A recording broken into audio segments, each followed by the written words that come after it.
Good afternoon. Welcome back to another chocolate review. Welcome back to Maverick Baking. If you're new here, my name is Kelly, and here on the channel, unsurprisingly, we review chocolate.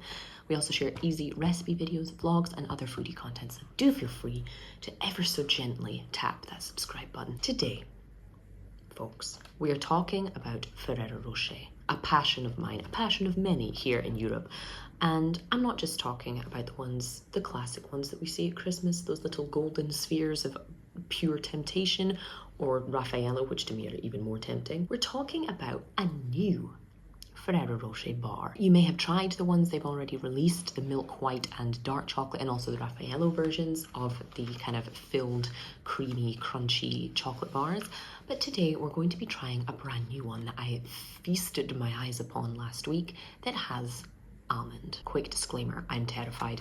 I have a little bit of personal beef, a kind of lifelong feud with almond flavouring. Anything that tastes like amaretto, marzipan, things like that. It's one of the only flavours on this planet that I just truly cannot support. So if that's inside here, that's fine.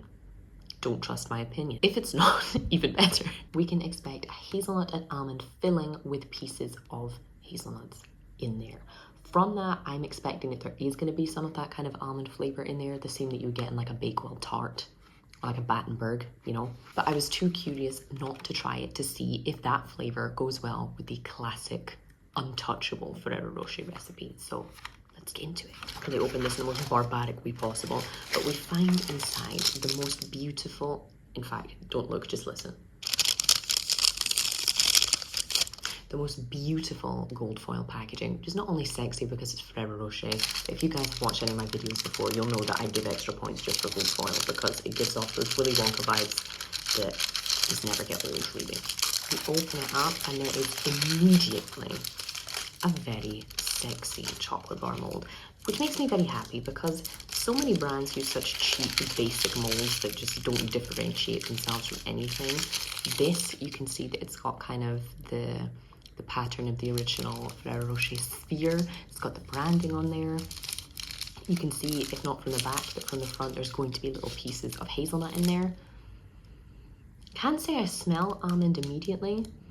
It just smells like chocolate and hazelnut. What a tragedy. Getting into it, no snap because it's filled. But you can see that there's a relatively thick kind of chocolate shell there, and that we're going to have lots of that lovely nutty cream in there too. So let's stop faffing about and let's try it. Okay. Spoiler, the almond flavouring is in there, but it isn't overwhelming, so I'll allow it.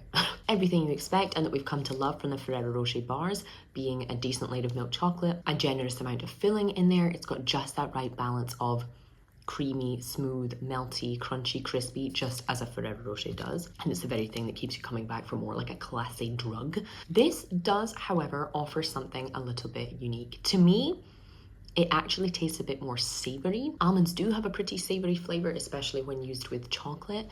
So it adds this note that is different, less sweet in my opinion than the kind of classic Ferrero Rocher. However, there is also that almond extract, that almond flavouring in there that you get a kind of almond butter flavour initially, as you would get from a kind of natural almond butter, because it has that savouriness, because the actual nuts are in there.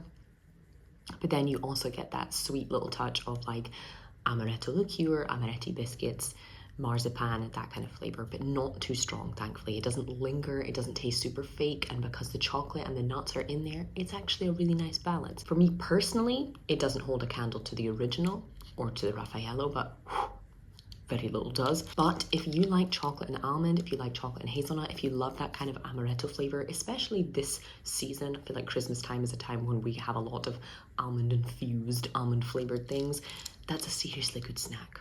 It's a good bar, and I'm glad that it does taste notably different from the original. While it might not be my personal favourite, I'd say it's definitely hitting all of the boxes on flavour, on texture, on packaging. It's a very sexy looking product. It's a sexy tasting product.